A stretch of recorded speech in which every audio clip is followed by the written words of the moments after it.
पाक ऑक्यूपाइड कश्मीर हमारा ही, तो हमने तो हमारे हिस्से में हमला किया, मगर इस बार 100 किलोमीटर अंदर घुसकर पाकिस्तान की भूमि पर आतंकवादियों को तबाह करने का काम।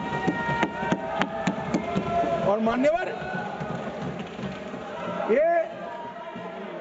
ये आतंकी वो के ठिकानों पर हमला हुआ, इसमें मारा कौन गया?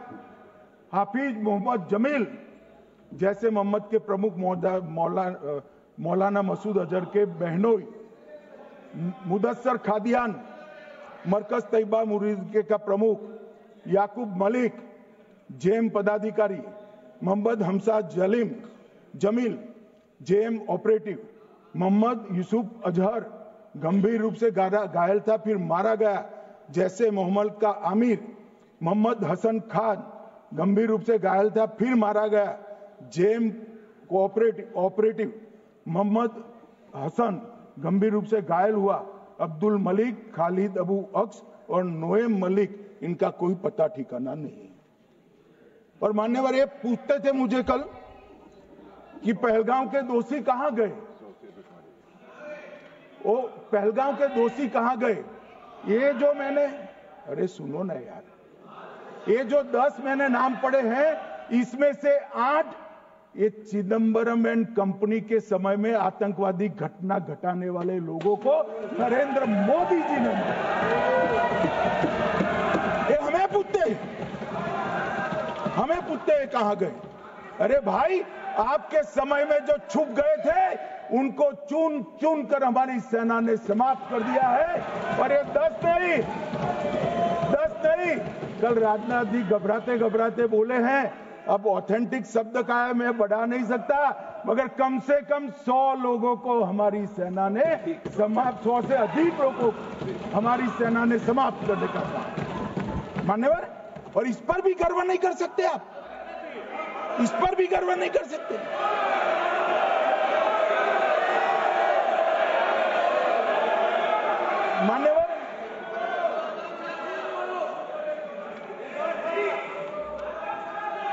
मान्यवर, 7 मई को 1:26 पर 22 मिनट पर ये हमारा काम समाप्त हो गया। हमारे डीजीएमओ ने उनके डीजीएमओ को बता दिया कि भाई हमने आतंकवादी हमलों पर, स्थानों पर सिर्फ हमला किया है, इनके हेडक्वार्टर पर हमला किया है, जो हमारा आत्मरक्षा का अधिकार है। पूरी दुनिया इसको एक्नॉलेज करती है। ऐसा नहीं हो सकता है मनमोहन सिंह के समय की तरह कि वो आकर मारेंगे और हम चुपचाप बैठे रहेंगे और जाकर चर्चा करेंगे। नरेंद्र मोदी सरकार, ऐसा नहीं हो सकता। डोजियर भेजते रहेंगे। मान्यवर, उरी में हमला हुआ, हमने सर्जिकल स्ट्राइक किया। पहलगाम में हमला हुआ, एयर स्ट्राइक करा, और अरे पुलवामा में हुआ, एयर स्ट्राइक करा, और पहलगाम में हमला किया। 100 किलोमीटर अंदर जाकर 9 अड्डों और 100 से ज्यादा आतंकवादियों को समाप्त। मान्यवर, अब देखिए, हमने तो हमला किया था पाकिस्तान स्थित टेररिस्ट ठिकानों। अब पाकिस्तान से गलती हो गई, टेररिस्ट ठिकानों पर जो हमला किया था उसको वो अपने पर का हमला मान बैठे, और पूरी दुनिया में कहते थे कि हमारा टेररिज्म से कोई लेन देन नहीं है। ये तो अब ऐसे ही ग्रुप करते, हम तो विक्टिम है, जो मनमोहन सिंह ने सर्टिफाइड भी कर दिया था कि ये भी विक्टिम है। मान्यवर, मगर दूसरे दिन इनकी श्रद्धांजलि का कार्यक्रम हुआ और पाकिस्तान को मालूम नहीं पड़ा कि ये पूरी दुनिया देखेगी। सेना के आला अफसर उनके नमाजे जनाजा में उपस्थित हुए, उनके जनाजे को कंधा दिया, और ये सारे आतंकवादियों के जनाजे के जुलूस के अंदर पाकिस्तानी सेना, इनके अफसर, आईएसआई के अफसर, वहां की पुलिस के अफसर अश्रुभीनी आंख के साथ जुड़े थे।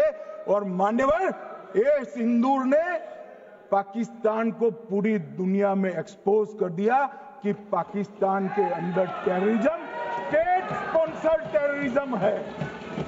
ये पूरी तरह से मान्यवर पूरी तरह से एक्सपोज हो गया। 8 मई को पाकिस्तान ने हमारे रिहायशी इलाकों में हमला किया, हमारे सेना के अड्डों पर हमला किया, मगर एक भी मिसाइल से उनका कुछ नुकसान नहीं कर पाई। बहुत नजदीक से की हुई गोलाबारी के कारण हमारे एक गुरुद्वारा टूटा, एक मंदिर टूटा, कुछ हमारे नागरिक हताहत हुए। और दूसरे दिन 9 मई को मोदी जी ने सेना को हुक्म दिया, एक मीटिंग करी, राजनाथ जी, मोदी जी, एनएसए, सेना के सारे अध्यक्ष, और जवाब देने का तय किया और उनके 11 एयरबेस को क्षतिग्रस्त करने का काम किया। मान्यवर 8 एयरबेस इतने सटीक तरीके से तोड़े गए, पाकिस्तान की पूरी एयर डिफेंस सिस्टम धरी की धरी रहेगी, कुछ नहीं कर पाई। नूर खान चकलाला एयरबेस तोड़ दिया गया, मुरीद तोड़ दिया गया, सुगुर्दा तोड़ दिया गया, रफीकी तोड़ दिया गया, रहीम यार खान तोड़ दिया गया, जकोबाबाद तोड़ दिया गया, सुक्कुर और भोलारी भी तोड़ दिए। और सुक्कुर, लाहौर, अरिफवाला, चुनेन, जकोकाबाद और नया चोर, ये 6 रडार सिस्टम भी उनके पूरी तरह से ध्वस्त कर दिए। 2 surface to air guided weapon Lahore और ओकारा में इनका जखीरा भी समाप्त कर दिया गया। और मान्यवर ये हर चीज में पॉलिटिक्स करते, हर चीज में।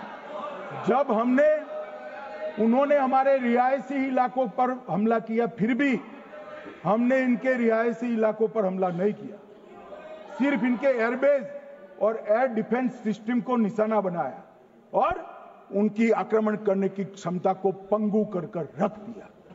हमारी पूरी सेना, पूरी वायुसेना, पूरी नौसेना अक्षुण्ण थी और उनकी हमला करने की क्षमता को हमने छिन्न विछिन्न कर दिया। पाकिस्तान के पास शरण में आने के अलावा और कोई चारा ही नहीं था। इसलिए मान्यवर, इसलिए 10 मई को डीजीएमओ ने, पाकिस्तान के डीजीएमओ ने भारत के डीजीएमओ को फोन किया और 5 बजे हमने इस संघर्ष को विराम किया। अब मान्यवर,